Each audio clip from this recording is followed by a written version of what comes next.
Good morning everyone. चलिए पहले MTP के क्वेश्चंस डिस्कस करते हैं। बहुत ही प्यारा एमटीपी है आईसीआई ने जो बनाया है, और आगे वाले क्वेश्चंस तो और भी इंटरेस्टिंग हैं और भी प्यारे हैं। और मान के चलें कि कोई क्वेश्चन सीधा पिक होकर हमारे पेपर के अंदर होगा तो हमें बहुत अच्छे से ये सारे क्वेश्चंस करने हैं।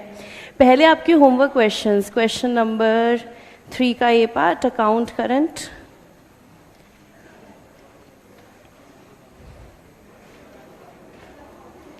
किसी ने चीटिंग तो नहीं करी थी? आंसर देखा था किसी ने? मैंने इसीलिए आपके साथ शेयर नहीं किया था सॉल्यूशन सेट कि आप आंसर ना देखो। चीटिंग करी थी? स्माइल तो बता रही है। हाँ, कुछ बच्चों की स्माइल बता रही है कर ली चीटिंग।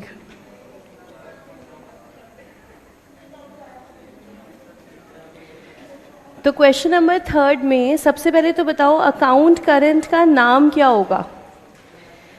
अकाउंट करंट का नाम क्या होगा? Mister Aryan in account current with mister Abraham. Account current के अंदर ये नाम प्रॉपरली लिखने के लिए half a mark marking scheme में होता है, इसलिए इस नाम को अच्छे से लिखना है, वरना बेकार में आधा नंबर डिडक्ट हो जाएगा। तो नाम अच्छे से प्रॉपरली लिखना है, mister Aryan in account current with mister Abraham. अब देखो जो हमारे कॉलम्स हैं, 10 कॉलम्स हैं, इसको आप ऐसे देखो, डेट, पर्टिकुलर्स और अमाउंट।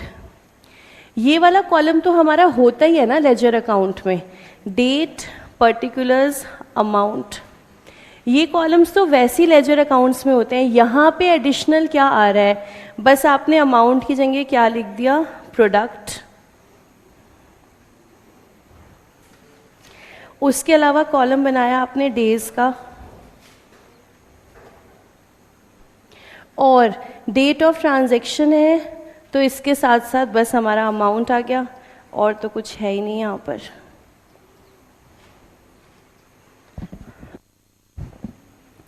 तो जब आप बनाओगे तो आप क्या माइंड में रखोगे? आर्यन का अकाउंट बना रहे हो कि अब्राहम का?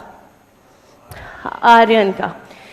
ये बेसिकली अब्राहम की बुक्स में आर्यन का अकाउंट हम बना रहे हैं। बिल्कुल जैसे रेगुलर अकाउंट बनाते हैं, ये अकाउंट वैसे ही मेंटेन हम करेंगे। तो जैसे फर्स्ट ट्रांजैक्शन है, mister Aryan owed 4000 to mister Abraham. Mister Aryan owed, तो ओड का मतलब किसने किसको देना है? आर्यन ने अब्राहम को देना है। मिस्टर आर्यन ओड मतलब आर्यन ने देना है। हमें किसी को पैसे देने हैं तो हम बोलेंगे आई ओ यू, तो हमने देना है। हम लोग किसकी बुक्स में हैं? अब्राहम की बुक्स में। तो अगर आर्यन ने हमें देने हैं पैसे, तो आर्यन हमारा डेटर हुआ कि क्रेडिटर? डेटर हुआ, उसने हमें पैसे देने हैं। तो जो बैलेंस आ रहा है वो किस साइड पर आ जाएगा? डेबिट साइड पर आ जाएगा। To balance brought down.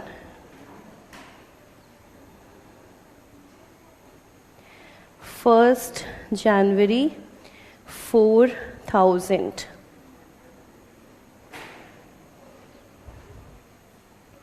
और यहाँ नेम के बाद नेक्स्ट लाइन में हमारी अकाउंट करंट की डेट आनी थी। मैं एक बार ऊपर लिख देती हूँ।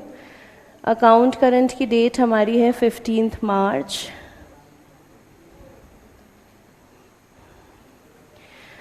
अब हमें काउंटिंग करनी है बैलेंस ब्रॉट डाउन के लिए। अब जैसे यहाँ पे हम काउंटिंग करेंगे 1 जनवरी से लेकर के 15 मार्च तक। तो नॉर्मल रूल ये होता है, एक डेट आप छोड़ दो और एक डेट आप ले लो, दोनों डेट्स नहीं लेते।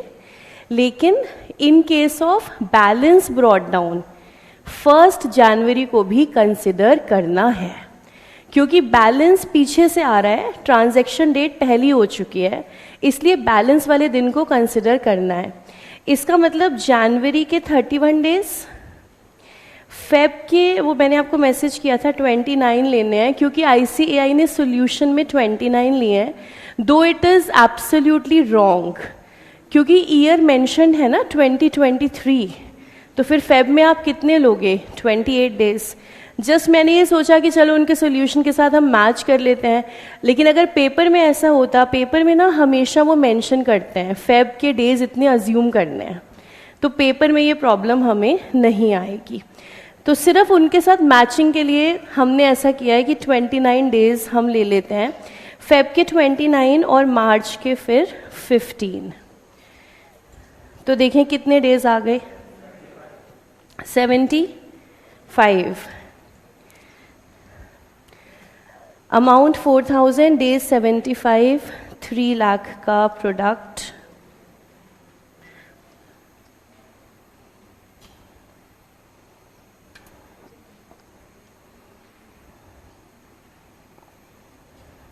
जितने स्टूडेंट्स का ये सही है वो स्माइल करेंगे।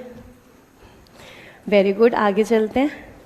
15 January 2023 Abram sold goods to Aryan.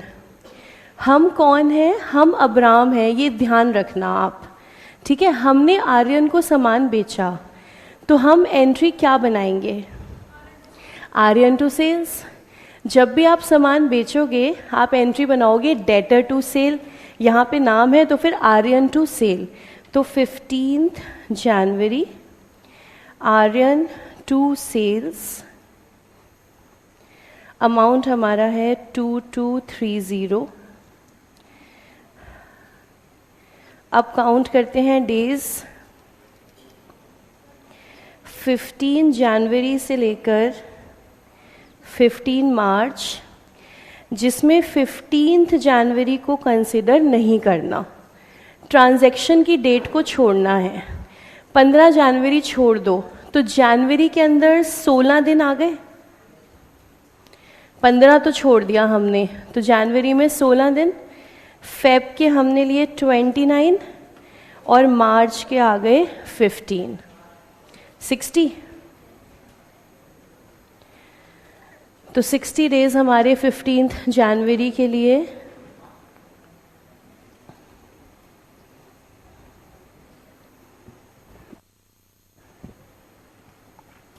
उसके बाद next 29 January Abram brought goods from mister Aryan.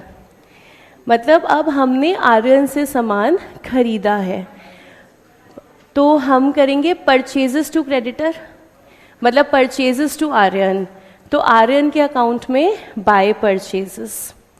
29 January by purchases,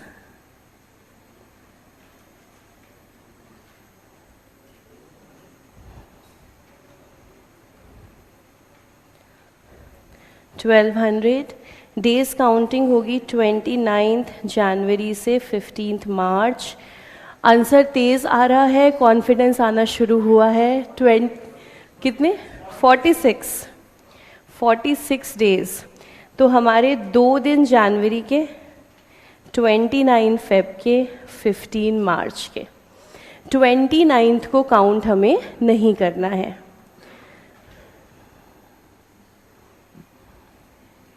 उसके बाद next transaction 10 Feb, mister Aryan paid cash to mister Abram.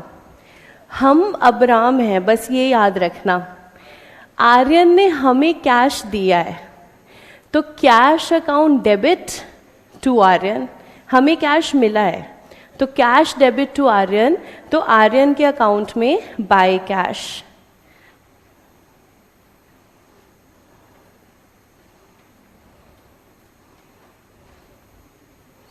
अब डेज काउंट करने हैं, 34। तो फेब के हम ले लेंगे 19 डेज और मार्च के हमने ले लिए 15 days. 1000 cash received.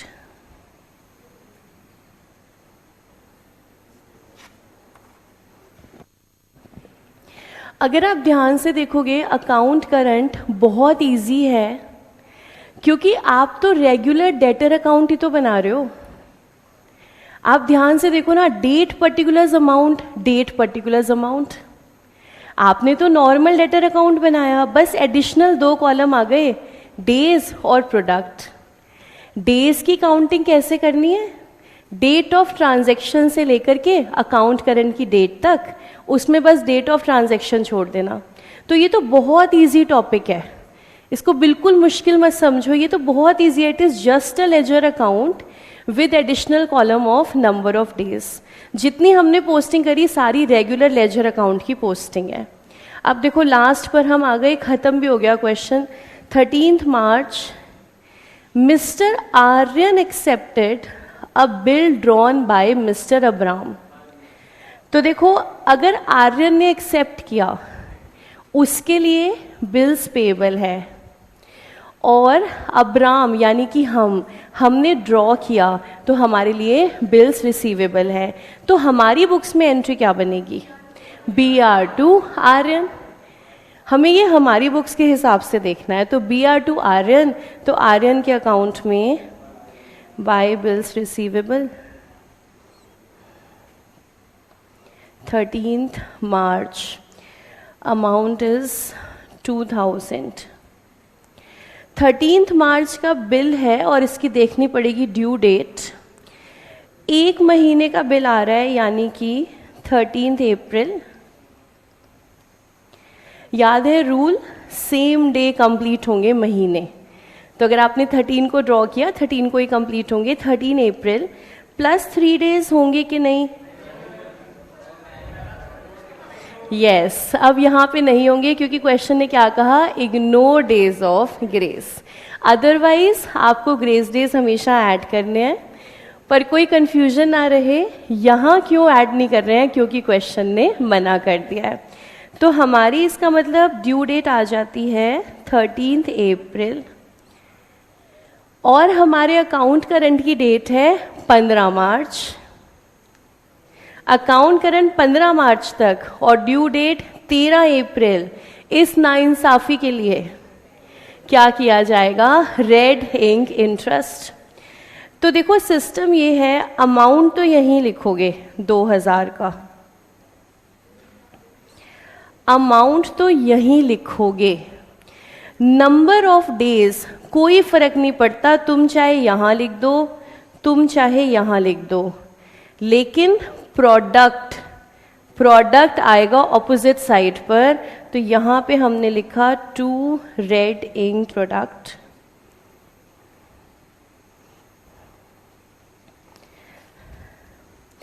Normally last day दिखाते हैं हम 31 मार्च। अगर आप 13 मार्च भी दिखाओगे इट इज करेक्ट, 13 मार्च भी आप दिखा सकते हो। अब नंबर ऑफ डेज कहीं पे भी लिखो, अमाउंट यहीं रहेगा। पेपर में ये गलती हो रही है, ये गलती हो रही है, इसका ध्यान रखना है। अमाउंट तो इसी साइड रहेगा। अब डेज काउंट कर लेते हैं हम, हमारे डेज कितने बने? तो आपके 16 और 13 दिन, 29 डेज।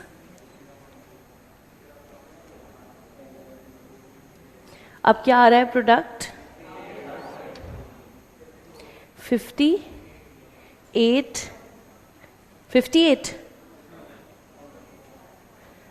58,000। हाँ 58,000। तो अमाउंट उसी साइड लिखोगे, डेज बेटर है अमाउंट के साथ ही लिख दो, और प्रोडक्ट को ऑपोजिट साइड पे लिखना है। गलती हो रही है कि हम अमाउंट भी ऑपोजिट साइड पर ही लिख रहे हैं, तो उस गलती से बचना है, ये वाली गलती नहीं करनी। अब हमारी ट्रांजैक्शंस पूरी हो गई, रेडिंग प्रोडक्ट भी आ गया। अब इसके बाद कौन सा कॉलम बैलेंस कर रहा है? प्रोडक्ट वाला। तो प्रोडक्ट वाला बैलेंस करते हैं, देखते हैं कितना बैलेंस आ रहा है।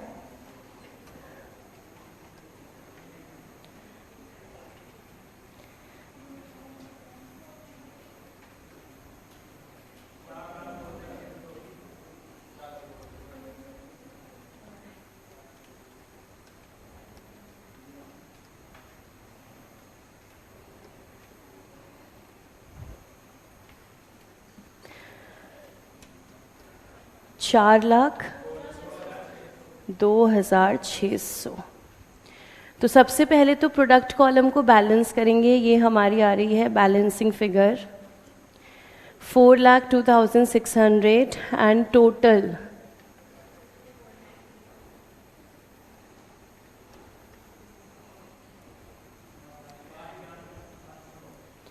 491,800। प्रोडक्ट निकालने के बाद हम निकालेंगे अब इंटरेस्ट। तो प्रोडक्ट क्रेडिट साइड पर है तो इंटरेस्ट डेबिट साइड पे जाएगा। 15 मार्च हमारा आ रहा है इंटरेस्ट।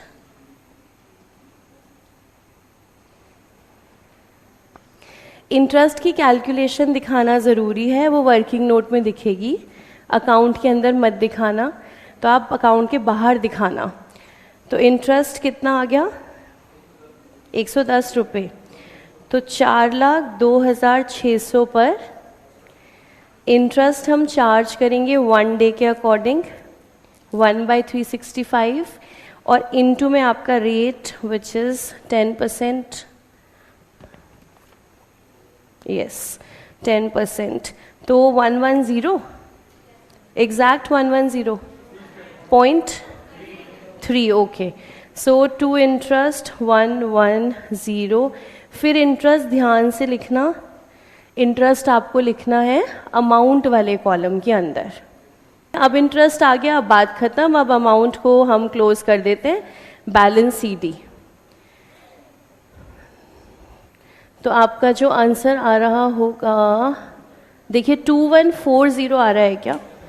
आ रहा है, very good. By balance CD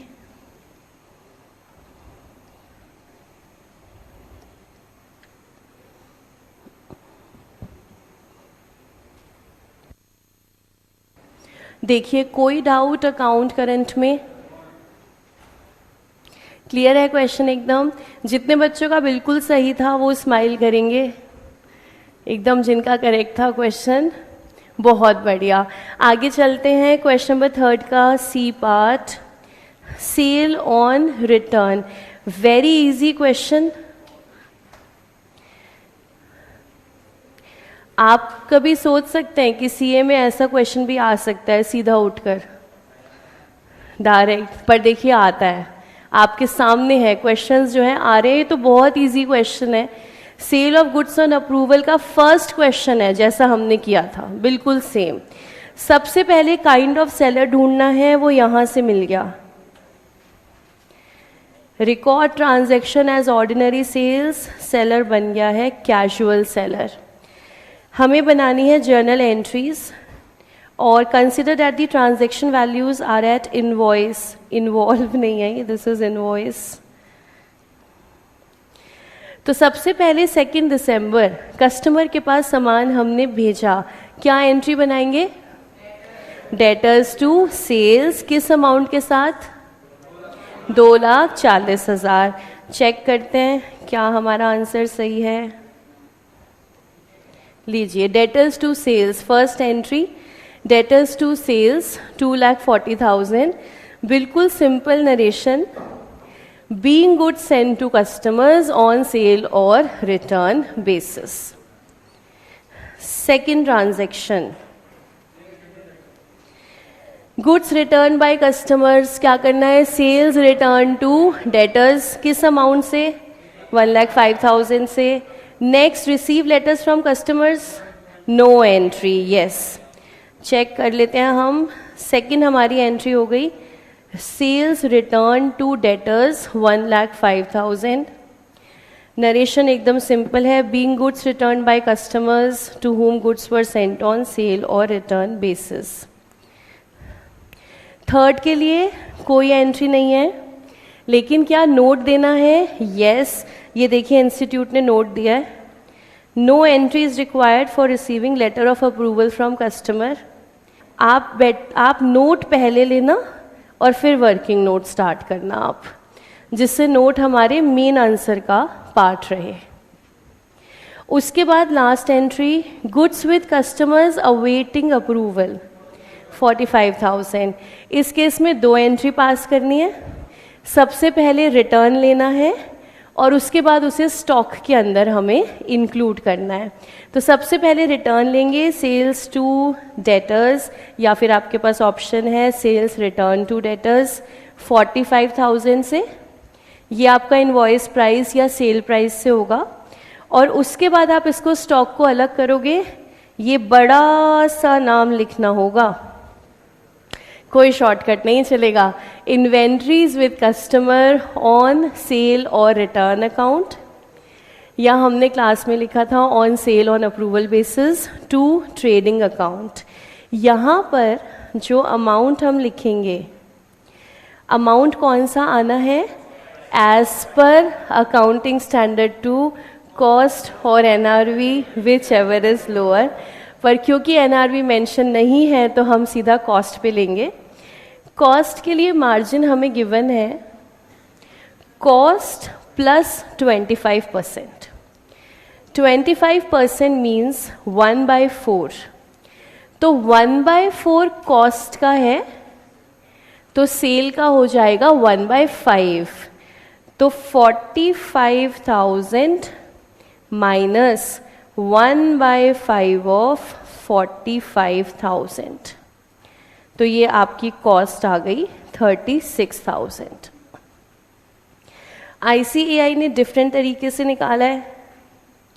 maths और अकाउंट्स बहुत तरीकों से आप सेम अमाउंट तक पहुंच सकते हो। हमने क्लास में ऐसे सीखा है 45,000 minus 1/5 of 45, so cost is 36,000। Question clear? Any doubt? फिर आगे आते हैं हम, 4th A तो बाद में करेंगे, 4th B पर आते हैं।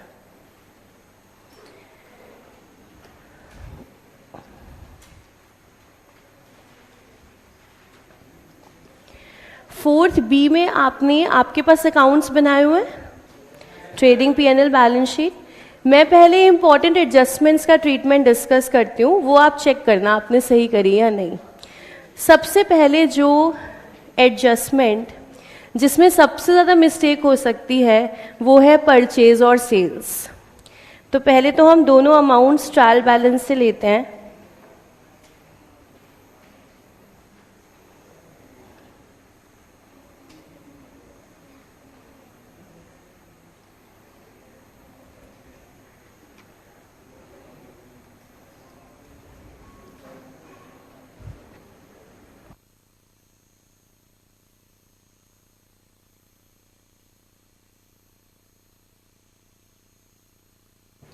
Adjustment number 1, purchases include sales return and sales include purchase return।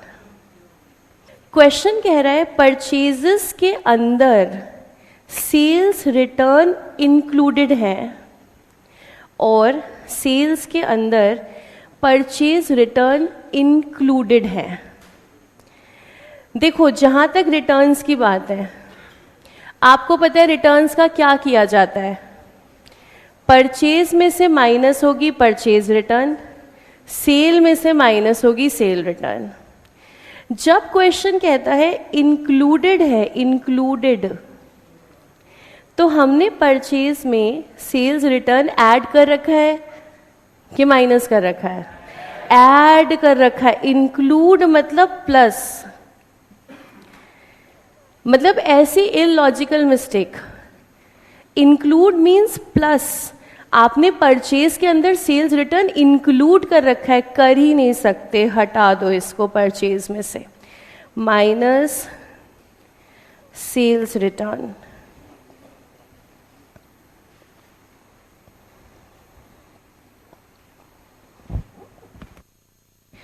फिर कह रहे हैं हमने सेल्स के अंदर परचेज रिटर्न इंक्लूड कर रखा है, इंक्लूड मतलब प्लस कर रखा है, आप कर ही नहीं सकते प्लस, उसको हटाते हैं हम, less purchase return.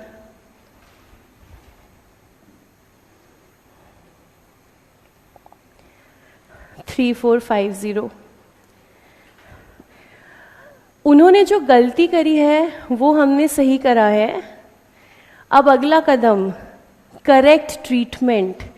Sales return कहाँ से माइनस होना चाहिए? सेल्स में से यहाँ पे माइनस करेंगे, और परचेज रिटर्न कहाँ से माइनस होना चाहिए? परचेज में से यहाँ पे माइनस करेंगे।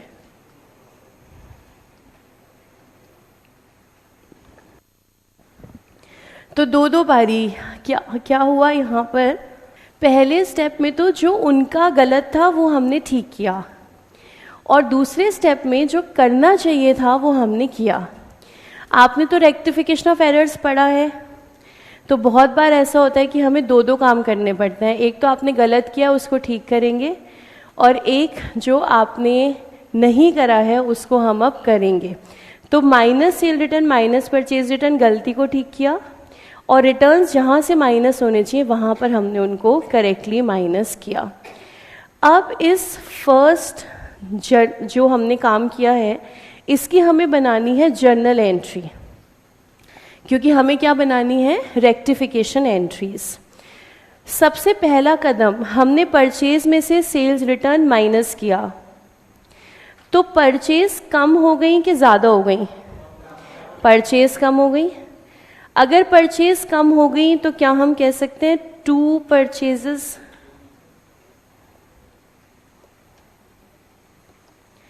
हम इस क्वेश्चन में देखें स्टेप वाइज, हमने सबसे पहले तो ये काम किया है, परचेज माइनस सेल्स रिटर्न। अगर हमने ये किया तो परचेज कम हो गई, तो उसके लिए तो आ गया 2 परचेज। उसके बाद हमने किया सेल्स माइनस परचेज रिटर्न, ये सेकेंड स्टेप। सेल्स में से कुछ माइनस किया तो क्या सेल्स कम हो गई? यस। अब आपने जो प्लस माइनस किया उसको अकाउंट्स की जर्नल एंट्री में बदलना है। तो सेल में अगर आपने माइनस किया तो सेल को क्या करोगे? डेबिट। तो ये आपकी सेल्स डेबिट, सेकेंड स्टेप। तो हमारी 2 परचेजेस 5150, सेल्स डेबिट 3450। ये तो हुई हमारी करेक्शन। अब अगला काम जो हमने खुद से किया, हमने परचेज रिटर्न माइनस करे। इसका मतलब परचेज रिटर्न बुक्स में अभी तक अकाउंट ही नहीं हुए, परचेज रिटर्न की अकाउंटिंग करनी पड़ेगी। परचेज रिटर्न डेबिट के क्रेडिट? क्रेडिट। अगर परचेज डेबिट है तो परचेज रिटर्न क्रेडिट है, तो 2 परचेज रिटर्न, थर्ड स्टेप 3450। अगला स्टेप हमने किया, सेल्स रिटर्न को हमने दिखाया। सेल्स क्रेडिट होती हैं तो सेल्स रिटर्न डेबिट होंगे, सेल्स रिटर्न डेबिट 5150। ये हमारी है rectification entry. Sales return debit, sales debit, 2 purchases, 2 purchase return. अगर इकट्ठा देखोगे तो कभी समझ नहीं पाओगे, आपको लगेगा धरती घूम रही है, आसमान झूम रहा है, क्या ये मेरा पहला पहला प्यार है? नहीं, ये सीए फाउंडेशन का सवाल है, इसलिए इसे जो है इकट्ठे नहीं देख सकते आप, आपको इसे स्टेप बाय स्टेप देखना पड़ेगा। देखो फिर से बनाने की कोशिश करते हैं एक बार।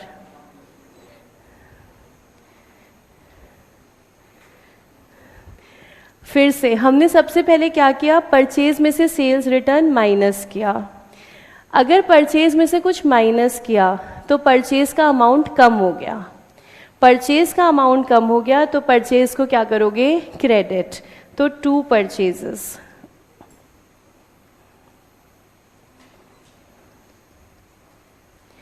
फिर हमने सेकेंड स्टेप सेल्स में से परचेज रिटर्न माइनस किया। सेल्स में से कुछ माइनस किया, सेल्स का अमाउंट फिर कम हो गया, सेल्स डेबिट 3450। ये तो हमने गलती को ठीक करा है। अब अगला काम है, जो सही है वो आप करो। परचेज रिटर्न को दिखाओ, सेल्स रिटर्न को दिखाओ। तो परचेज रिटर्न होती है क्रेडिट, क्योंकि परचेज होता है डेबिट। तो 2 परचेज रिटर्न 3450, और सेल्स रिटर्न दिखाओ, सेल्स रिटर्न डेबिट 5150। फिर आपने देखा कि अरे वाह, ये तो एंट्री टैली भी हो गई, तो बिल्कुल सही हमारी रेक्टिफिकेशन एंट्री बन गई है। Sales return sales, to purchase return. Any doubt? फिर देखो next, goods withdrawn by mister Shyam for own consumption included in purchases. तो पहले बताओ जर्नल एंट्री क्या बनेगी? यस, क्या एंट्री बनेगी? Drawings to purchases. Drawings to purchases, तो परचेज में प्लस होगा कि माइनस? माइनस। वैसे लॉजिकल भी है, प्रोप्राइटर सामान घर ले गया है तो हमारे सामान तो कम हो गया है, परचेज में से माइनस, और ड्रॉइंग्स में ऐड, ड्रॉइंग्स हमारी बढ़ गई हैं। तो हम जो परचेज कैलकुलेट कर रहे हैं यहां से हमारा और भी माइनस हो गया ड्रॉइंग्स।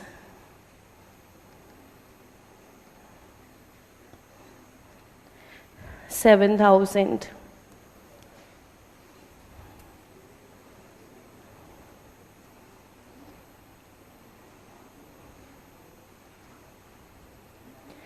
और ड्राइंग्स हमारी 16,000 की गिवन है प्लस 7,000,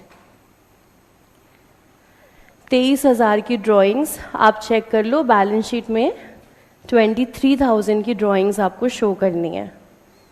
फिर उसके बाद पॉइंट नंबर 3 बहुत खतरनाक, गलती के मामले में, समझने में तो आसान है। Create provision for doubtful debts and provision for discount on debtors. एक बनाना है प्रोविजन बैड डेट का और एक बनाना है प्रोविजन डिस्काउंट का। पहले कौन सा प्रोविजन बनेगा? बैड डेट का। उसका रीजन याद है? क्या रीजन था पहले बैड डेट का प्रोविजन क्यों बनता है? क्योंकि देखो जिनको हमें उम्मीद है ये पैसा ही नहीं देंगे, उनको किस बात का डिस्काउंट? डिस्काउंट हम उन डेटर्स के लिए कंसिडर करें ना जो हमें पैसा दें। तो सबसे पहले तो उनको हटाओ जो हमें पैसा देंगे ही नहीं, पहले बैड डेट का प्रोविजन बनाओ और उसके बाद बनाओ प्रोविजन डिस्काउंट का। अब इस प्रोविजन के लिए इंफॉर्मेशन क्या क्या है? सबसे पहले तो ट्रायल बैलेंस पे नजर डालते हैं, यहां पे क्या इंफॉर्मेशन हमारे पास आ रही है। Provision for doubtful debts, provision for discount on debtors, sundry debtors, bad debts recovered, bad debts recovered। इसका हमारे इस क्वेश्चन से कोई कनेक्शन नहीं है, ये सीधा सीधा कहाँ जाएंगे? P&L की क्रेडिट साइड पे। इससे तो रिश्ता खत्म ही हो गया हमारा। हमने कहा क्या तुम्हारा कोई कनेक्शन यहाँ है कोई बैड डेट के साथ, कोई प्रोविजन के साथ? तुम्हारा कोई कनेक्शन नहीं है, तुम जाओ जाओ सीधा पटक करके आओ कहाँ पे? P&L की क्रेडिट साइड पे। इसका और कोई ट्रीटमेंट नहीं होगा, ठीक है? तो क्या बैड डेट रिकवर्ड को बैड डेट से एडजस्ट करना है? ना, इसको तो सीधा P&L क्रेडिट साइड। अब तुमसे हमारा कोई नाता नहीं, और कोई चीज और कुछ नहीं आ रहा है। तो प्रोविजन के केस में बेस्ट है हम हमेशा अकाउंट बनाएंगे।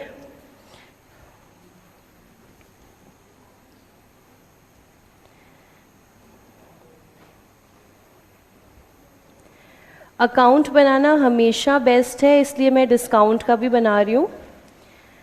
बाकी आपकी ऑप्शन है, आप डिस्काउंट का बनाना चाहो या ना बनाना चाहो।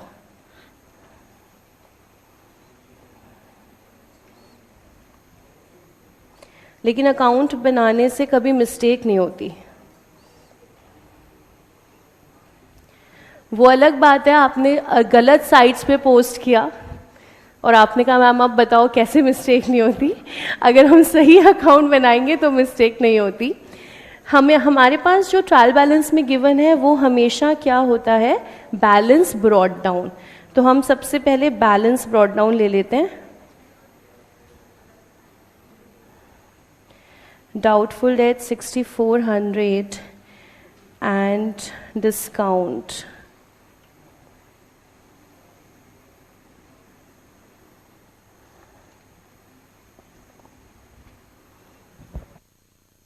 उसके बाद डेटर्स ट्रायल बैलेंस से आ रहे हैं 240 के।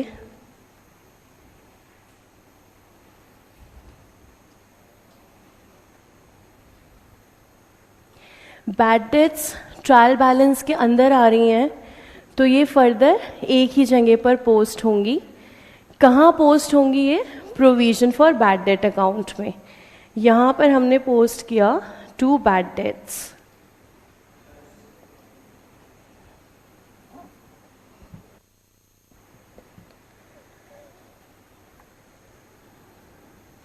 क्या ये बैड डेट्स डेटर्स में से माइनस होंगे? नहीं, क्योंकि ये ट्रायल बैलेंस के अंदर है इसलिए ये डेटर्स में से ऑलरेडी डिडक्टेड है, तो हमें फर्दर माइनस नहीं करना।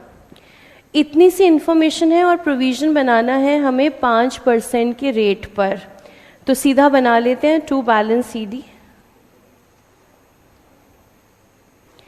तो 5% किसका हो जाएगा? 2,40,000 का।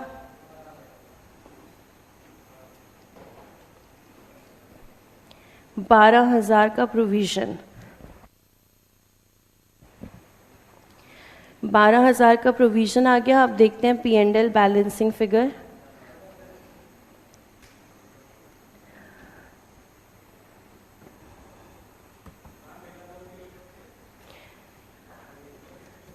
गलती हो सकती है,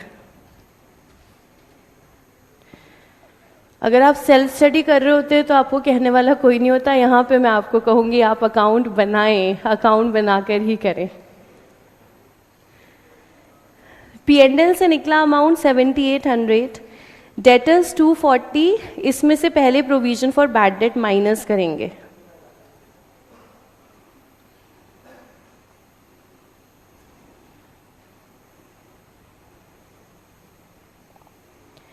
और ये माइनस करके जो अमाउंट आया है 228 का, इस पर अब बनेगा provision for discount on debtors which is at a rate of 2.5%.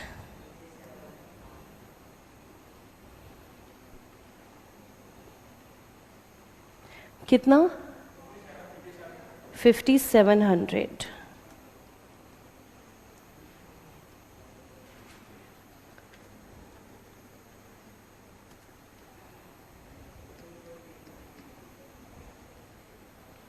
तो ये जो प्रोविजन हम क्रिएट कर रहे हैं ये अकाउंट में 2 बैलेंस CD है।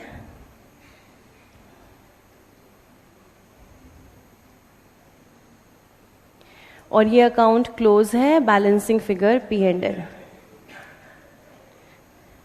2950। अब एक बार जरा पोस्टिंग्स चेक कर लीजिए आपके रजिस्टर के अंदर। बैलेंस शीट में डेटर्स होने चाहिए 222,300 के। P&L में ये दोनों अमाउंट्स पोस्ट होने चाहिए। उसके अलावा और कुछ आपको पोस्ट नहीं करना है। इतनी पोस्टिंग है P&L और बैलेंस शीट की।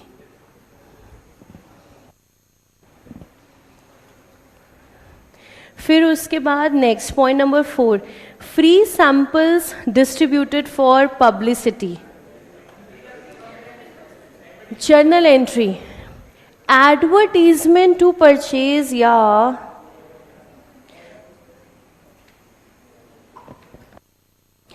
क्या एंट्री बनाओगे?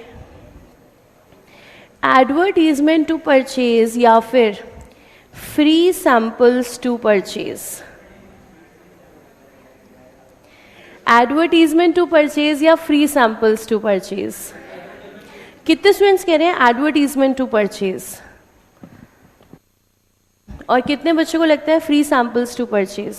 ओके, सपोज हमारे पास फर्नीचर एंड फिटिंग्स का अकाउंट है एंड द क्वेश्चन सेज आपने एक ऑफिस टेबल परचेज की है, आपने एक डाइनिंग टेबल परचेज की है। तो आप ऑफिस टेबल अकाउंट दिखाओगे, डाइनिंग टेबल अकाउंट दिखाओगे, या ये परचेज भी आप फर्नीचर अकाउंट में डालोगे? फर्नीचर में डालेंगे ना हमने फाइनल अकाउंट्स में क्वेश्चन भी किया हुआ था जहाँ पे टाइपराइटर था, उसको हमने सेल किया, उसको हमने बोला कि आप इक्विपमेंट अकाउंट के अंदर डालो। आप हर बात पे नए अकाउंट्स ओपन नहीं करोगे, जहाँ कैटेगरी खुली हुई है वहाँ पर उसी कैटेगरी के अंदर पोस्टिंग होंगी। तो क्या लगता है यहाँ पे फ्री सैंपल्स खुलेगा? नहीं, free samples is a part of advertisement, और एडवर्टीजमेंट अकाउंट ऑलरेडी ओपनड है। आप देखोगे एडवर्टीजमेंट एक्सपेंस आ रहा है ट्रायल बैलेंस के अंदर, तो यहां पर एंट्री क्या बनाना चाहिए, better advertisement to purchases. Amount हमारा है 1650।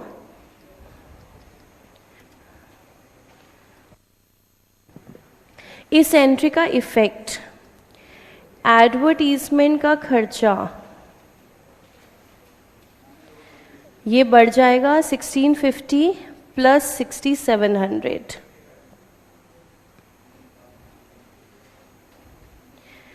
एडवर्टीजमेंट का खर्चा बढ़ जाएगा, और हमने कर दिया है 2 परचेजेस, तो परचेज में से फिर से अमाउंट माइनस होने वाला है, तो परचेज में से हम माइनस करेंगे free samples distributed.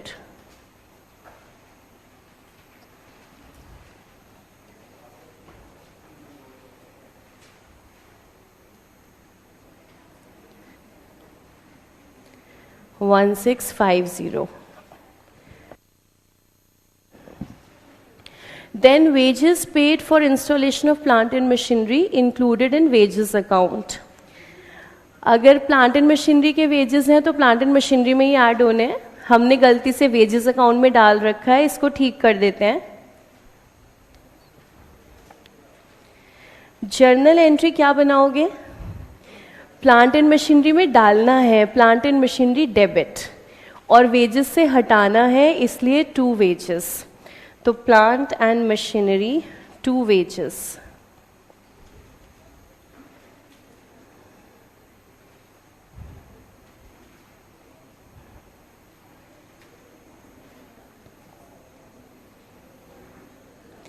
Plant and machinery given है 39,100, इसमें बढ़ा दिए 900, और wages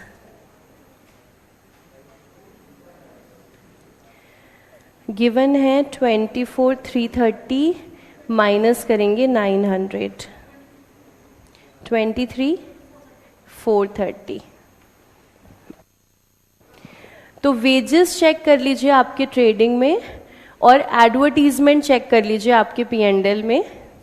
wages 23,430, advertisement 8350। Plant and machinery पे अभी डेप आना बाकी है, तो वेजेस चला जाएगा और एडवर्टीजमेंट। उसके बाद नेक्स्ट पॉइंट नंबर 6, क्या आप कर पाए थे कि वैसे हम क्लास में कर चुके हैं, फिर से देखें पॉइंट नंबर 6। पॉइंट नंबर 6 कह रहा है bank overdraft is secured against hypothecation of stock. Hypothecation मतलब गिरवी रखना। Bank overdraft outstanding as on 31 March 23। Bank overdraft outstanding as on 31 March 23। क्या ये अमाउंट हमें गिवन है? यस, हमारे पास ट्रायल बैलेंस से ये अमाउंट ऑलरेडी आ रहा है 1,60,000। कह रहे हैं bank overdraft outstanding as on 31 March 23, मतलब 1,60,000 has been considered as 80% of the real value of stock, deducting 20% as margin, and after adjusting the marginal value 80% of the same has been allowed to draw as an overdraft। आप गए bank के पास, आपने कहा loan चाहिए। आप गए bank के पास, आपने कहा मुझे लोन चाहिए।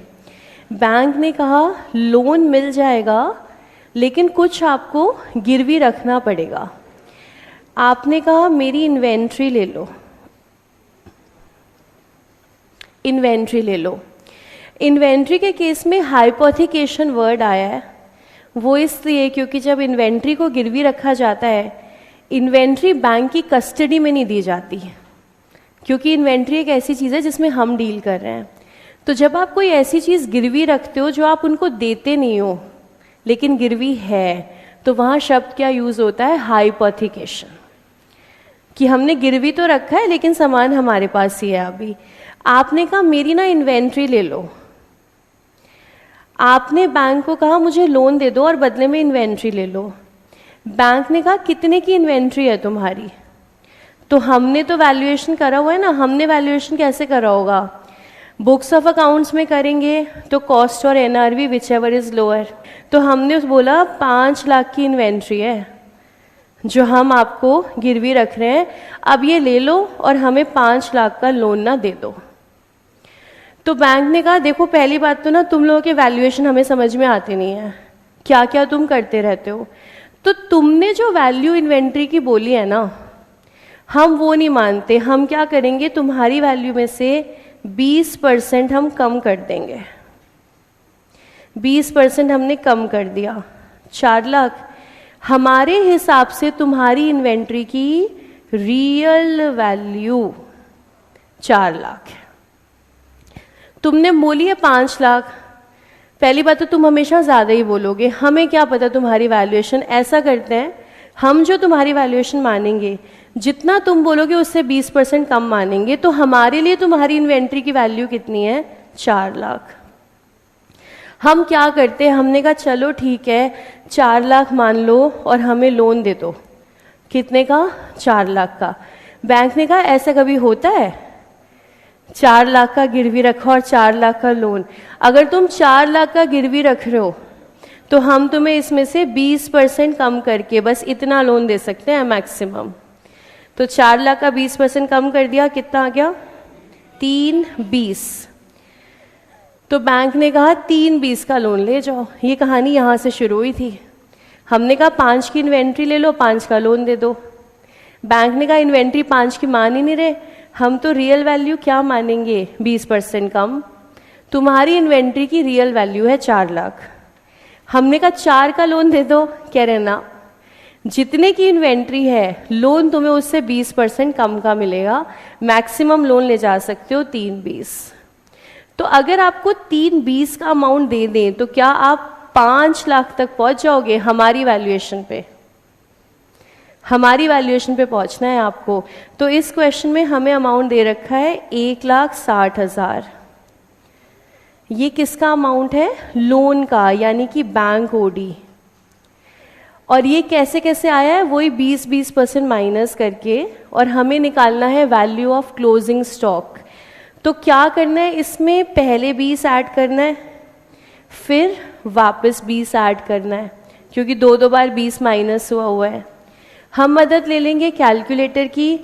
आपने कैलसी पे लिखा 1,60,000, फिर आपने प्रेस किया MU, फिर आपने लिखा 20, फिर आपने प्रेस किया परसेंटेज, फिर आपने प्रेस किया MU, फिर आपने लिखा 20, फिर आपने प्रेस किया परसेंटेज। देखो कितना आ रहा है। बिल्कुल यही करना है कैलसी के ऊपर।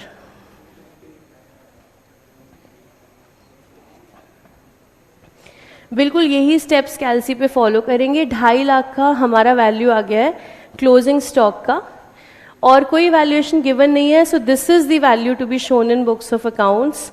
तो क्लोजिंग स्टॉक डाल दीजिए आपकी ट्रेडिंग में और बैलेंस शीट में, अगर अभी नहीं डला है। 2.5 लाख का क्लोजिंग स्टॉक। और फिर लास्ट आ गया डेप्रीसिएशन। Plant and machinery 15%। तो प्लांट एंड मशीनरी पर 40,000 पे ना, हमारी मशीनरी 40 की हो गई है, 40,000 पे 15%, और फर्नीचर एंड फिटिंग पर 10%। तो आपका डेप्रीसिएशन प्लांट एंड मशीनरी पर 6,000 और फर्नीचर फिटिंग्स 2,500, 10%, 2050। क्वेश्चन की समाप्ति। प्लीज मिला लीजिए आपका ट्रेडिंग अकाउंट। फिर देखिए नेट प्रॉफिट।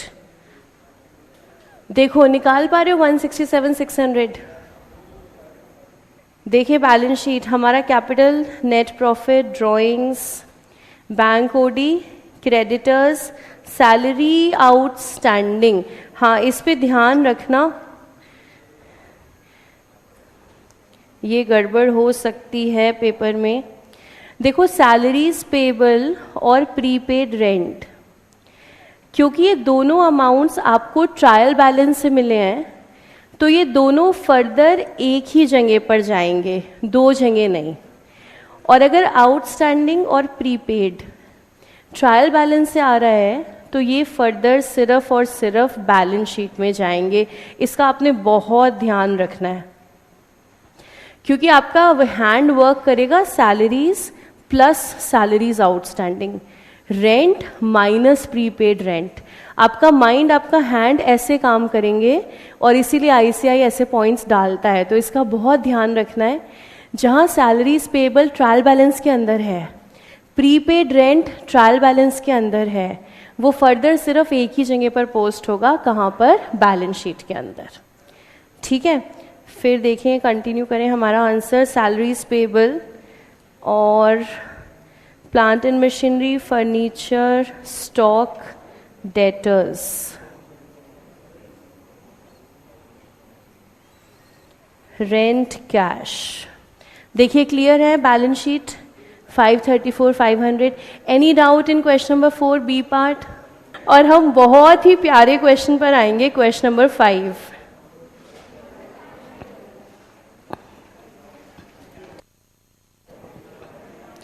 क्वेश्चन नंबर 5, इसमें हमें बनाना है जस्ट सिर्फ इनकम एंड एक्सपेंडिचर अकाउंट। आपको सिर्फ एक ही अकाउंट बनाना है, इनकम एंड एक्सपेंडिचर अकाउंट। और जो इन्फॉर्मेशन है, हमारे पास बैलेंस शीट है, हमारे पास रिसीट एंड पेमेंट है, और हमारे पास एडिशनल इन्फॉर्मेशन है। क्वेश्चन बहुत मुश्किल भी है और क्वेश्चन बहुत आसान भी है। आसान इसलिए सिर्फ एक अकाउंट है, मुश्किल इसलिए कि सारी इन्फॉर्मेशन को कंसिडर करना है। पहले फॉर्मेट बना लेते हैं, फिर क्वेश्चन स्टार्ट करेंगे।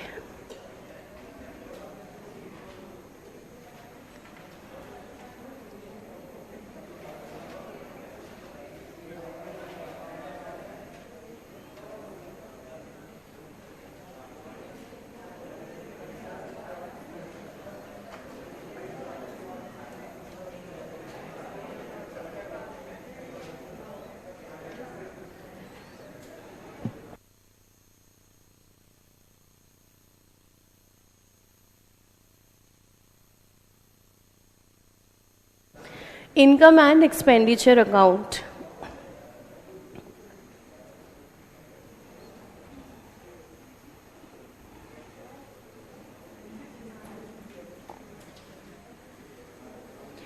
देखो, सबसे पहली बात है इस क्वेश्चन को स्टार्ट कैसे करना है। जैसे हमारा हमेशा एक पैटर्न होता है, ट्रायल बैलेंस के आइटम्स को पिक करेंगे, एक जगह पे डालेंगे, एडजस्टमेंट को हम दो जगह पे डालेंगे। अब हम इस क्वेश्चन को कैसे स्टार्ट करें? हमारे पास बैलेंस शीट है, रिसीट एंड पेमेंट है, एडिशनल इन्फॉर्मेशन है, और हमें क्या बनाना है? Income and expenditure.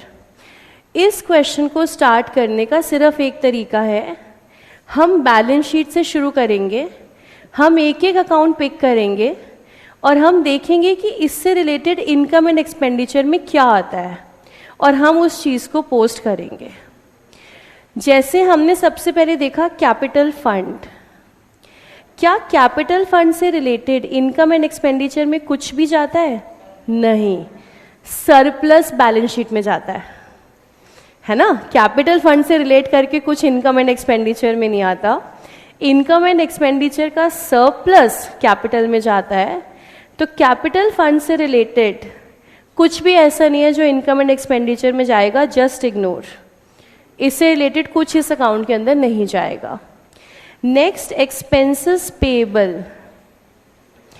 Income and expenditure में कौन सा एक्सपेंस जाता है, पेएबल या करंट ईयर का? करंट ईयर का। लेकिन उसको निकालते हुए तो पेएबल यूज होता है, ओपनिंग आउटस्टैंडिंग। तो हमने एक्सपेंस पकड़ा है, आगे देखते हैं एक्सपेंस से रिलेटेड क्या क्या इन्फॉर्मेशन और है। बैलेंस शीट में और कुछ नहीं है। Receipt and payment, outstanding expenses paid, और कहीं एक्सपेंस नहीं है। फर्दर आ जाओ, एडिशनल इंफॉर्मेशन, एक्सपेंस।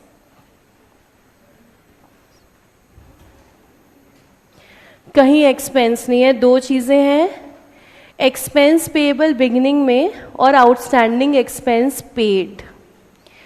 तो हमारे पास जो ये अमाउंट है एक्सपेंस पेड वाला, हम इसी से स्टार्ट करते हैं ना। एक्सपेंस पेड में प्लस होता है क्लोजिंग आउटस्टैंडिंग, माइनस होता है ओपनिंग आउटस्टैंडिंग, प्लस होता है ओपनिंग प्रीपेड, माइनस होता है क्लोजिंग प्रीपेड, और यहाँ से निकलता है इनकम एंड एक्सपेंडिचर का अमाउंट। यहीं से हम शुरू करेंगे। एक्सपेंस पेड हमारे पास है 28,000, क्लोजिंग आउटस्टैंडिंग निल, ओपनिंग आउटस्टैंडिंग जो बैलेंस शीट से आ रहा है 28,000। बैलेंस शीट 31 मार्च 22 की है, रिसीट एंड पेमेंट 31 मार्च 23 का है, तो बैलेंस शीट आपकी कौन सी हो गई है? ओपनिंग। तो opening outstanding 28,000, no prepaid, income and expenditure amount nil. Expense से रिलेटेड इस साल कुछ नहीं जाएगा, मतलब हमने जो एक्सपेंस पे किया है that was related to the past year, तो हमारे इस अकाउंट के अंदर कुछ नहीं जा रहा है। वर्किंग नोट हमारा रहेगा जो शो करेगा इनकम एंड एक्सपेंडिचर में कोई भी अमाउंट नहीं जाएगा।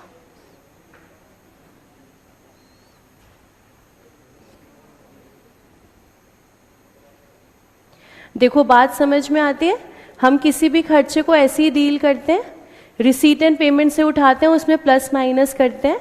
हमने रिसीट एंड पेमेंट से पिक किया 28,000, और इसके अलावा हमारे पास जस्ट ओपनिंग आउटस्टैंडिंग है, वो भी 28,000 है। इसका मतलब हमने इस साल पिछले साल का खर्चा पे किया है, इस साल का तो कोई खर्चा हुआ ही नहीं।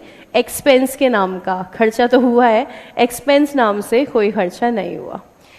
सो दैट मीन्स हमने हैंडल कर लिया है, एक्सपेंस पेबल हो चुका है। मैंने इसे अंडरलाइन किया है तो मेरे लिए ये है, ये एक साइन है कि ये कंसिडर हो चुका है अकाउंट के अंदर। पेपर में आपको कुछ ना कुछ तो करना पड़ेगा, अंडरलाइन करोगे, टिक करोगे कि ये चीज़ आपने देख ली है। नेक्स्ट लाइबिलिटी साइड पे कुछ नहीं है, लाइबिलिटी साइड खत्म। Asset side, electrical fittings. Electrical fittings is an asset. Asset से रिलेटेड इनकम एंड एक्सपेंडिचर में क्या जाएगा? डेप्रिसिएशन। तो इसका मतलब हमारा एक ही काम है, to calculate depreciation on electrical fittings. देखते हैं और इंफॉर्मेशन। ओपनिंग बैलेंस 6 लाख, इसके बाद receipt and payment, no electrical fittings. Electric charges का इलेक्ट्रिकल फिटिंग से कोई लेना देना नहीं है। स्पोर्ट्स गुड्स अलग है, स्पोर्ट्स एक्सपेंस अलग है, इलेक्ट्रिकल फिटिंग्स अलग है, इलेक्ट्रिकल चार्जेस अलग हैं। तो रिसीट एंड पेमेंट में कुछ नहीं है। और क्या है हमारे पास? कुछ नहीं, just depreciation. Electrical fittings to be depreciated at same rate, यानी कि 10%। निकालो डेप्रिसिएशन। 6 लाख पे 10%, 60,000। चले इनकम एंड एक्सपेंडिचर में पहली पोस्टिंग हो रही है हमारी टू डेप्रिसिएशन।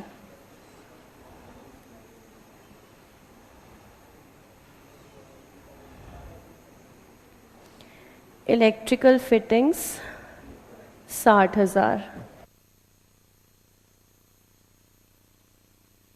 इलेक्ट्रिकल फिटिंग्स करके next furniture. Furniture is also an asset. फिर से क्या ढूंढना है? Just depreciation. Question is very easy and question is very difficult.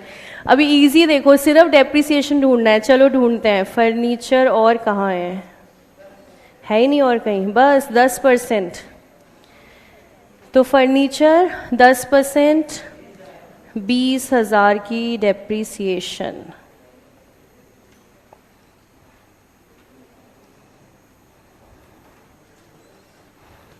Mind में सिर्फ ये चलेगा इनकम एंड एक्सपेंडिचर में इस अकाउंट से रिलेटेड क्या पोस्ट होना है। इलेक्ट्रिकल फिटिंग हो गई, फर्नीचर हो गया। Next item on asset side, books. Books क्या है? एसेट क्या लगना है, अगेन डेप्रिसिएशन। बुक्स को ढूंढें,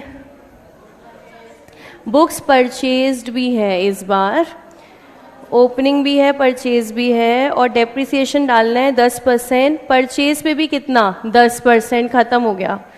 बुक्स आपका 16 लाख का स्टार्टिंग में है, प्लस आपने परचेज करी 240, 1840, 18,40,000 पे 10% का डेप्रिसिएशन 184।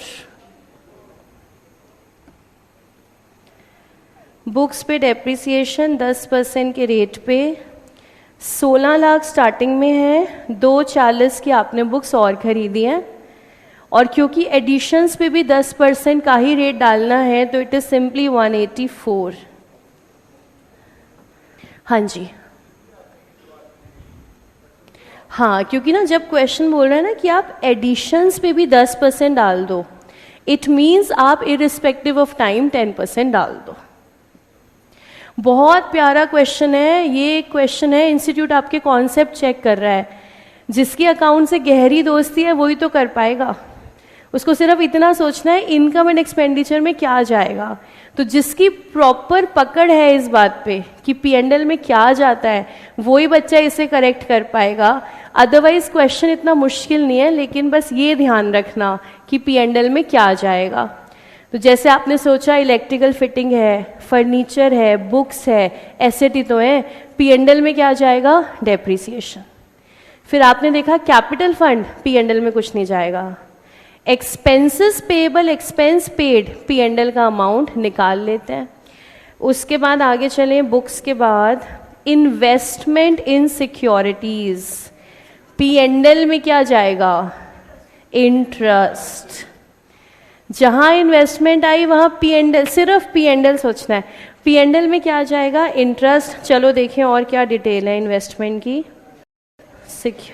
ये देखो, एक तो ये इंटरेस्ट दिया हुआ है हमें 32 का हमने रिसीव किया है, और ये देखो इसका मतलब इन्वेस्टमेंट हमने खरीदी भी है इस साल 1,60,000 की, ओपनिंग भी है, खरीदा भी है, और इंटरेस्ट मिला भी है 32 का। हाउएवर मिला क्या है उससे we are not concern, P&L में तो पूरे साल का इंटरेस्ट जाएगा। और देखिए information, interest to be calculated at 5% and purchases are made on 1/10/22 for 160। क्या रिसीट एंड पेमेंट में 160 था? यस। अब निकालते हैं इंटरेस्ट 34,000। चलिए चेक कर लेते हैं interest on securities.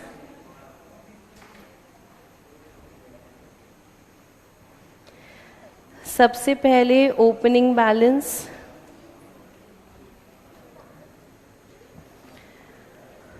Opening balance 6 lakh. 6 lakh पे पूरे साल का इंटरेस्ट डालेंगे 5% के रेट पर, 30,000। उसके बाद एडिशंस,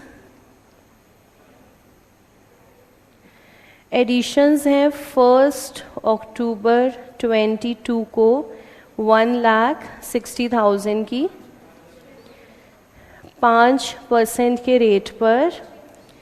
और देख लें हमारा ईयर एंडिंग 31 दिसंबर है कि 31 मार्च है। ईयर एंडिंग 31 मार्च है, तो ये इंटरेस्ट बनता है 6 मंथ्स के लिए, क्योंकि आपने 1 अक्टूबर को इन्वेस्टमेंट और परचेज किए हैं, तो 6 मंथ्स का इंटरेस्ट आपको बनेगा। देखें कितना बन रहा है, 34,000। तो 34 में से 32 मिल गया है हमें, रिसीव्ड 32 है, इसका मतलब अक्रूड 2 है। वेरी ब्यूटीफुल क्वेश्चन, मतलब मेरा तो दिल आ गया इस क्वेश्चन के ऊपर, इतना प्यारा क्वेश्चन है ये। मतलब बच्चा परेशान भी नहीं होगा, और जिसने मेहनत करी है वो फटाफट समझ जाएगा P&L के अंदर क्या जाना है। तो सिर्फ आपको इंटरेस्ट लेके जाना है 34 के 32, 34 पूरे साल का इंटरेस्ट जाएगा, आपको मिला चाहे नहीं मिला। तो पूरे साल का इंटरेस्ट है 34,000, डाल देते हैं इनकम एंड एक्सपेंडिचर में। क्रेडिट साइड पर बाय इंटरेस्ट।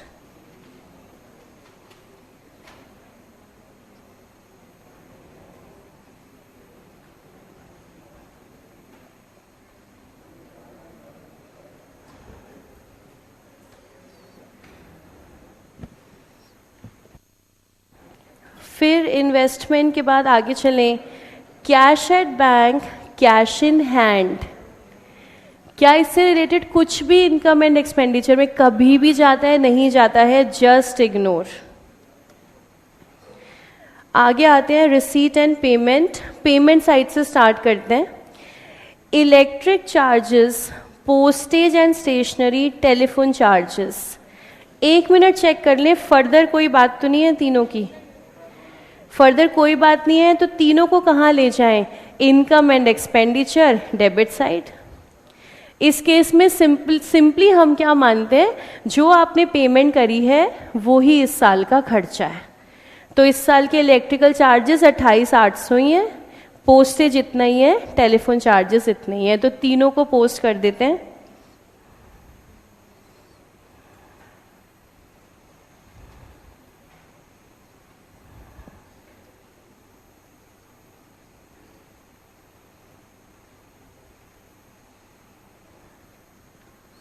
Electric charges 28,800.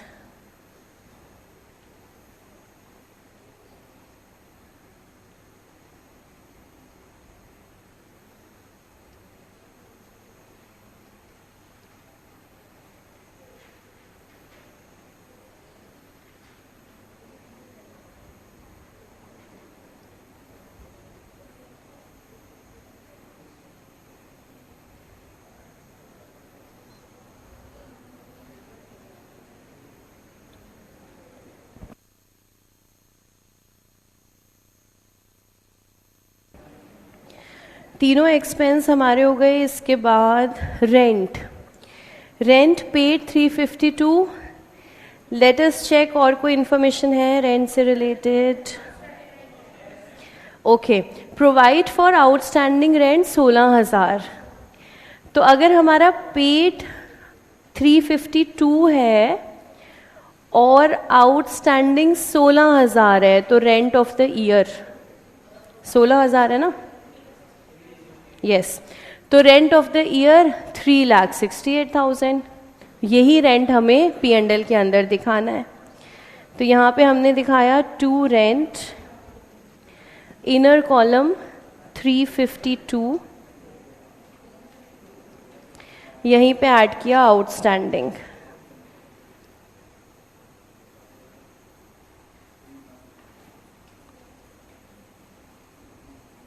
$368। तो रेंट है, रेंट P&L में जाएगा, पूरे साल का जाएगा, आउटस्टैंडिंग को हमने ऐड कर दिया।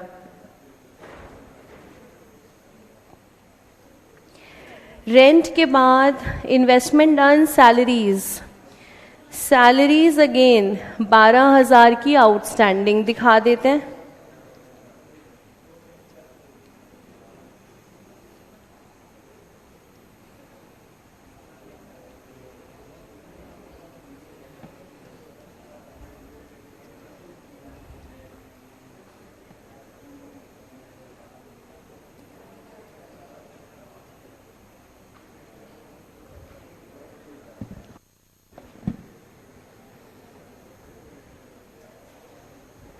यहां तक कोई doubt?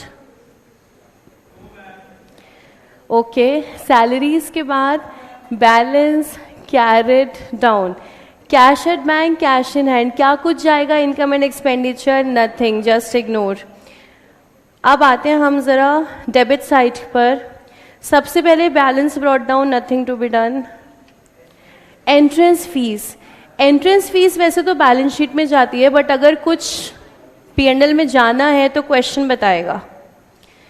Question question question 75% of entrance fees to be capitalised, मतलब 75% कहाँ जाएगा? बैलेंस शीट में। तो P&L में कितना जाने वाला है? 25% ले जाते हैं P&L में। क्या बात है, अब आपको जो रिस्पॉन्स है तो लग रहा है कि हाँ क्वेश्चन अब समझ में आ रहा है, ठीक चल रहा है। तो हमारे क्रेडिट साइड पे गया एंट्रेंस फीस,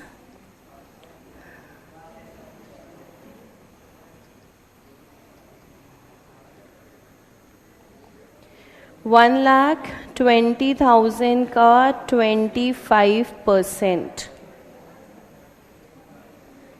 30,000।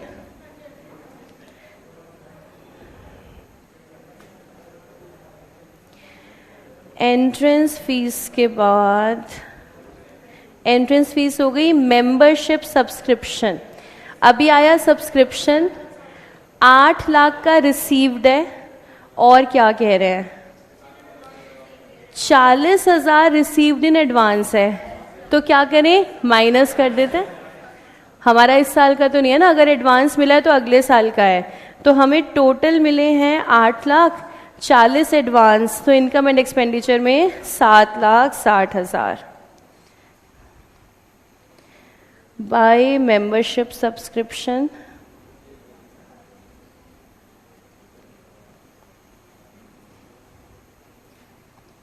यहीं पे शो कर देते हैं inner column 8 lakh less advance,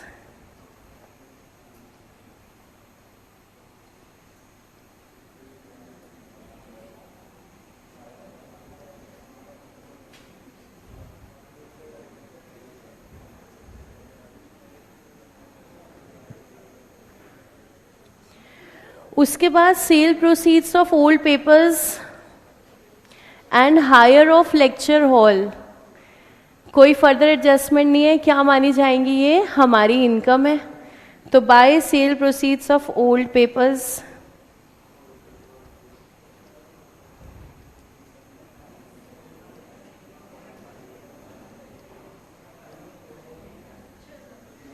$6,000। Sale proceeds of old paper मतलब रद्दी बेचना। एनपीओ के अंदर अब अमाउंट आपका कितना भी हो, बुक्स ऑफ अकाउंट्स में सारी चीजें आपको दिखानी है। So this is sale of old papers. इसके बाद hire of lecture hall, hire मतलब रेंट पे देना। आपने अपना लेक्चर हॉल रेंट पे दे दिया और रेंट आ गया है 80,000 का, बहुत बढ़िया।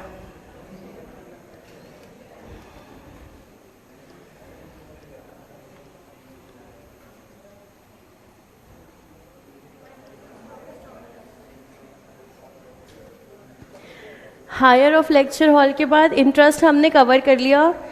लेट्स सी एडिशनल एडजस्टमेंट क्या कवर हो गई, सारी कवर, यस। कितने नंबर का क्वेश्चन है,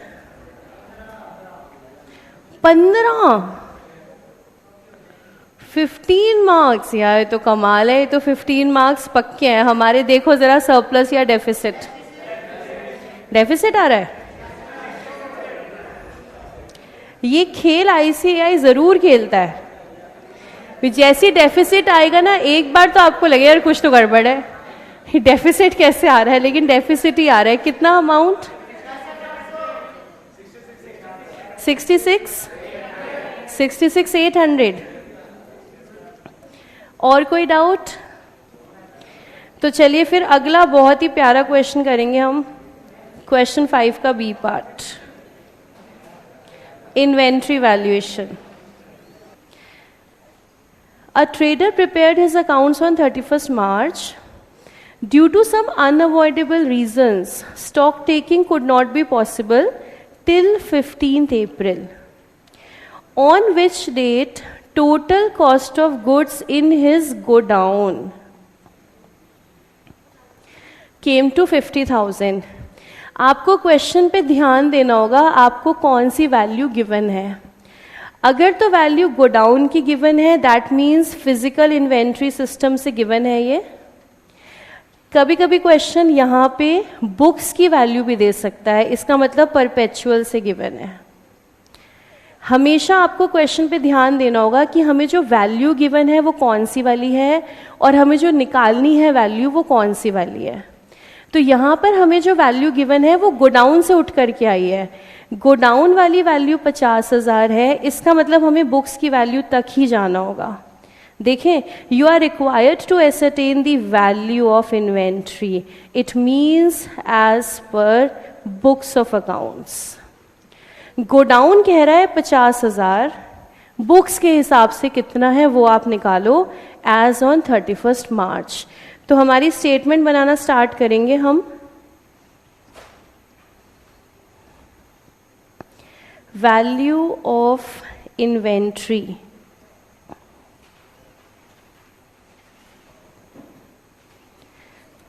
इन godown as on 15th April.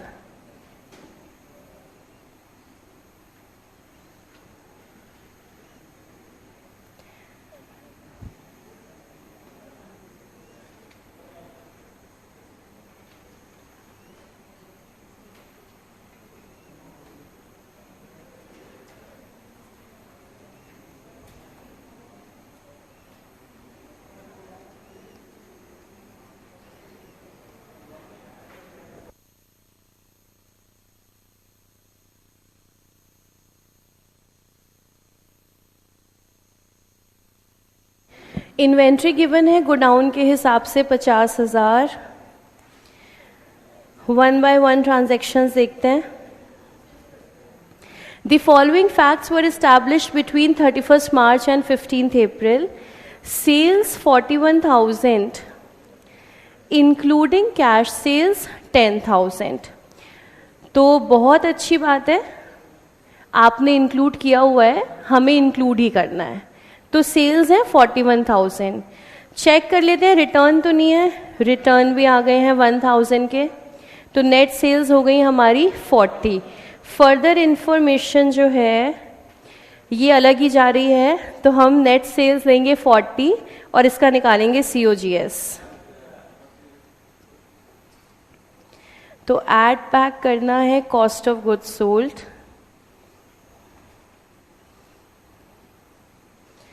Cost of goods sold के लिए यहीं पर भी आप स्टेटमेंट में भी कैलकुलेशन दिखा सकते हो। सेल्स 41 माइनस रिटर्न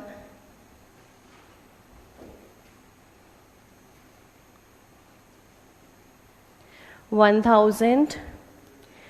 अब हमें मार्जिन चेक करना है, क्या कहीं मार्जिन गिवन है?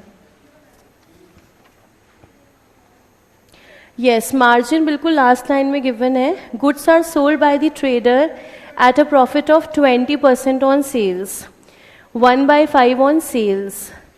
अगर हमें सेल्स में से माइनस करना है तो मार्जिन भी किस पे चाहिए? सेल्स पे, और गिवन भी किस पे है? सेल्स पे। सीधा माइनस करेंगे, minus GP gross profit margin 20% के रेट पर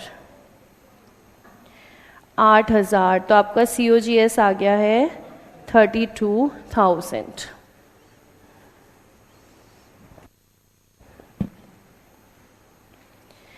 उसके बाद हमारे पास है परचेजेस। परचेजेस हम डिडक्ट करेंगे, तो इसके बाद हम 3-4 लाइंस छोड़ देते हैं, कुछ और ऐड का होगा तो आ जाएगा, और उसके बाद लेस। चलो नहीं भी होगा कोई बात नहीं, होगा तो दिक्कत हो जाएगी, नहीं होगा तो कोई बात नहीं। लेस परचेजेस,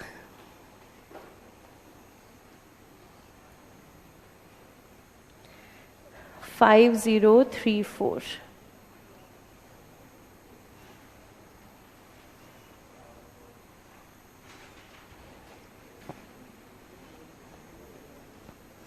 इतना बिल्कुल ठीक है। स्टॉक टेकिंग करते हुए अगर आगे चले जाओगे तो एट COGS माइनस परचेज, कभी कभार स्टॉक टेकिंग पहले ही हो गई, लेकिन वो बहुत रेयर होता है। ऐसा कभी होता है ट्यूसडे वाला शेड्यूल आपका पहले हो गया कभी आज तक जीवन में? तो पहले वाला रेयर है, लेकिन हो सकता है। अगर पहले कंप्लीट हो जाए तो फिर नॉर्मल सिस्टम है, परचेज प्लस और सेल्स आपके माइनस।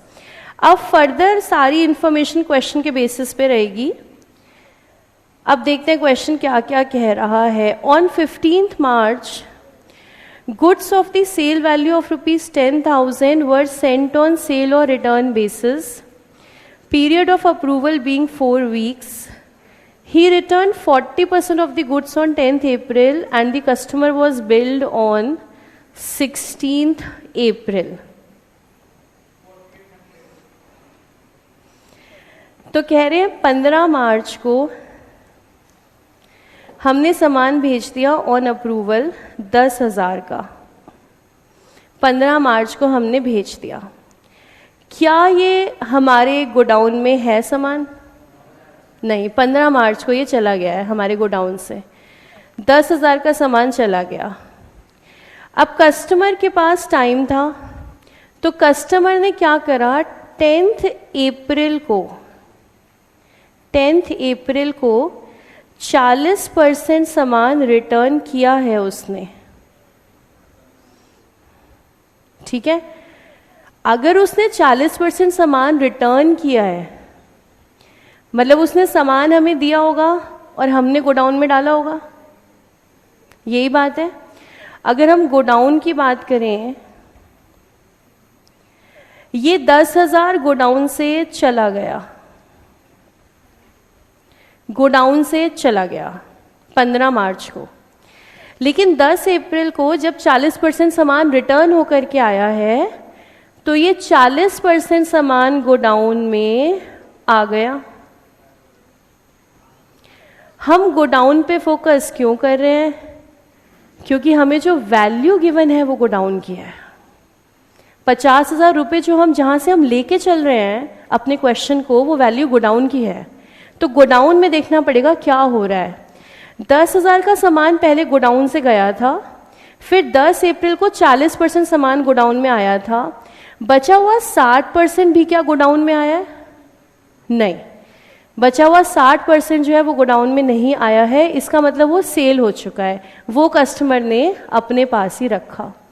तो 60% सामान हमारा सेल हो गया। जब क्वेश्चन में कोई सेलर नहीं गिवन, तो हम क्या प्रिज्यूम करेंगे? Casual seller. इस कैजुअल सेलर ने 31 मार्च को तो रिटर्न माना होगा, रिटर्न माना होगा ना, 2 एंट्री बनाई होंगी इसने, रिटर्न की और स्टॉक की। इसने बुक्स ऑफ अकाउंट्स में तो एंट्री बना ली होगी ट्रेडिंग की, लेकिन गोडाउन में तो नहीं हुआ कुछ भी, क्योंकि गोडाउन में तो सामान था ही नहीं। इसका मतलब 60% जो सेल हुआ, 60% जो सेल हुआ सामान हमारा, इसको हम ऐड कर दें सेल के अंदर, है ना। जैसे हमने बाकी सारी सेल ऐड करी है, ये हमने ऐड करा है COGS, ये सामान सीधा सीधा हो गया। और सेल ऑन अप्रूवल से कितना सेल हो गया? 60%, तो वो भी ऐड कर देते हैं जैसे बाकी सेल्स ऐड हुई। तो यहां पर फर्दर ऐड हो जाएगा गुड्स सेंट ऑन अप्रूवल।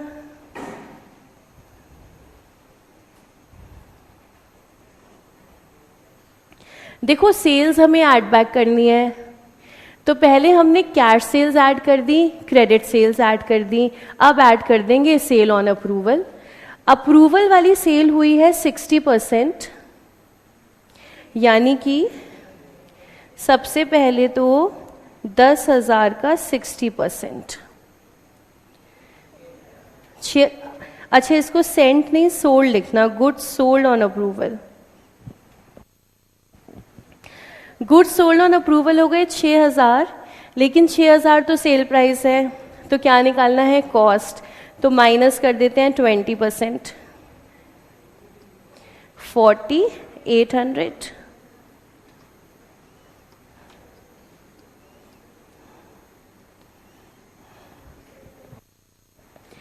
तो जैसे हमने सारी सेल्स ऐड बैक करी, वैसे हमने अप्रूवल वाली भी ऐड बैक कर दी।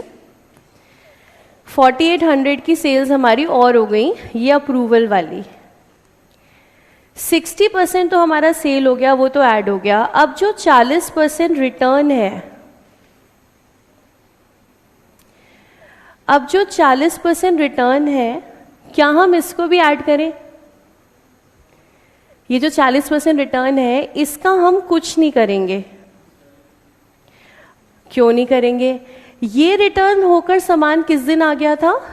10 अप्रैल को। हम लोगों ने वैल्यू निकाली है 50,000 की, किस दिन? 15 अप्रैल को, है ना। ये सामान गोडाउन में कब आया? 10 अप्रैल को। और हमने गोडाउन में 50,000 की वैल्यू किस दिन निकाली? 15 अप्रैल को। तो क्या हम कह सकते हैं जब हमने ये 50,000 की वैल्यू निकाली है उस समय ये 40% तो इंक्लूडेड ही है, क्योंकि ये गोडाउन में सामान आ गया था। तो ये ऑलरेडी इंक्लूड हो चुका है 50,000 में। तो क्या हम फिर से ऐड करेंगे? नहीं, ये 50,000 में ऑलरेडी इंक्लूडेड है 40%। तो ये 40% तो इंक्लूड हो गया क्योंकि गोडाउन से आई वैल्यू और ये सामान गोडाउन में आ गया था। लेकिन सेल का कुछ नहीं हुआ था क्योंकि वो सामान कस्टमर के पास था। तो सेल को हमने अब एडजस्ट किया 60%। रिटर्न का हम कुछ नहीं करेंगे। सबसे बड़ा डाउट इस क्वेश्चन में बस यही है कि मैम इस 40% रिटर्न का कुछ हम क्यों नहीं करेंगे। आपके माइंड में सिर्फ एक ही डाउट आएगा, इसको फिर भूल जाओगे आप 15 दिन के बाद। फिर आपको याद आएगा कि यार ये 40% रिटर्न का हम कुछ क्यों नहीं करेंगे। हम इसलिए नहीं करेंगे क्योंकि सामान रिटर्न होकर आया है 10 अप्रैल को, हमने गोडाउन से वैल्यू निकाली है 15 अप्रैल को। तो जब हमने 15 अप्रैल को वैल्यू निकाली है तो ये 4,000 का सामान ऑलरेडी स्टॉक के अंदर इंक्लूड हो चुका है और अल्टीमेटली इसे किस में इंक्लूड करना था? स्टॉक में ही करना था। ये इंक्लूड हो चुका है, इसलिए फिर से हम इसे इंक्लूड नहीं करेंगे। Clear? Trader had received goods costing 8,000 in March for sale on consignment. Trader had received goods for sale on consignment. ध्यान से सोचना, हम कंसाइनी हैं कि कंसाइनर हैं? हम कंसाइनी हैं। इस बार हमने किसी और से कंसाइनमेंट पे सामान लिया है। Trader had received goods for sale on consignment. हमने किसी से सामान लिया कंसाइनमेंट पर 8,000 रुपए का। ये बताओ क्या ये सामान गोडाउन में है कि नहीं?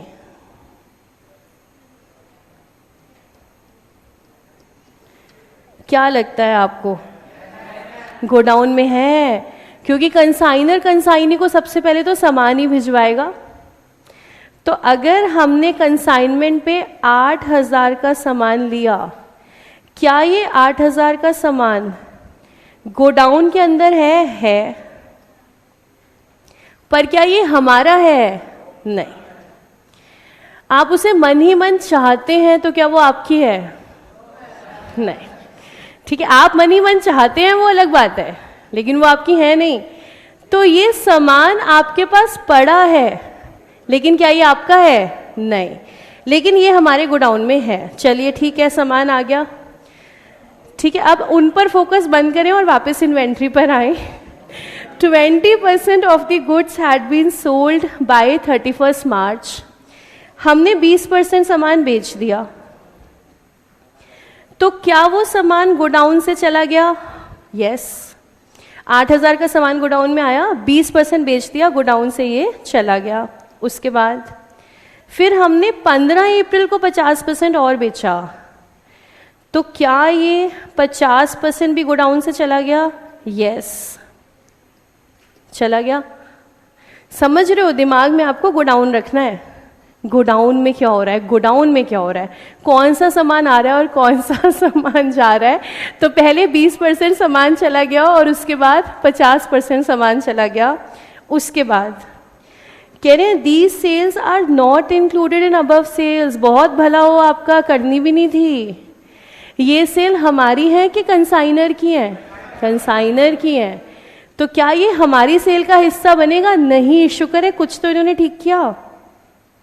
कह रहे हैं these are not included in above sale. हमने कहा बहुत बढ़िया, थैंक यू। कुछ नहीं करना हमें इस पॉइंट का। सेल में तो ये आना ही नहीं था। लेकिन अब गोडाउन में क्या बचा हुआ है? 30%। 30% गोडाउन में है।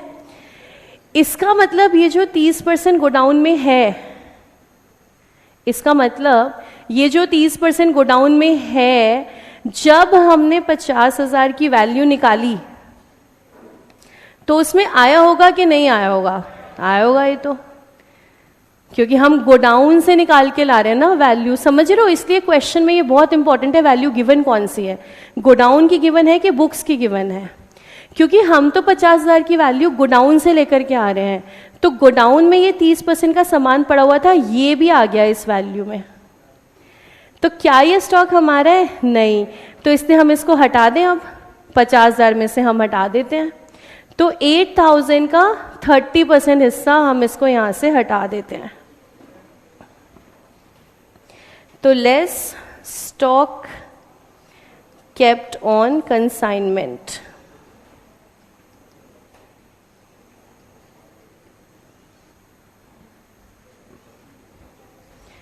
$8,000 का 30%,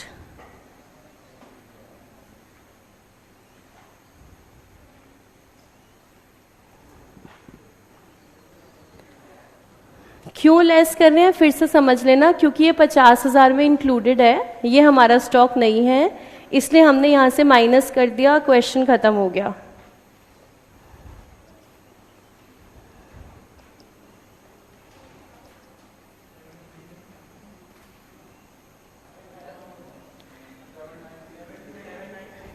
$79366, देखें क्या हमारा आंसर सही है? यस, 79366। क्लियर? बोलो कोई डाउट? पक्की बात? तो आ गए हम लास्ट क्वेश्चन पे, क्वेश्चन नंबर 6। होमवर्क में ना हो पाएगा तुमसे, ठीक है? क्वेश्चन 6 करके आना, अगली क्लास में डिस्कस करेंगे, ठीक है? चलिए आज की मुलाकात समाप्त, फिर मिलते हैं। Thank you so much and keep smiling.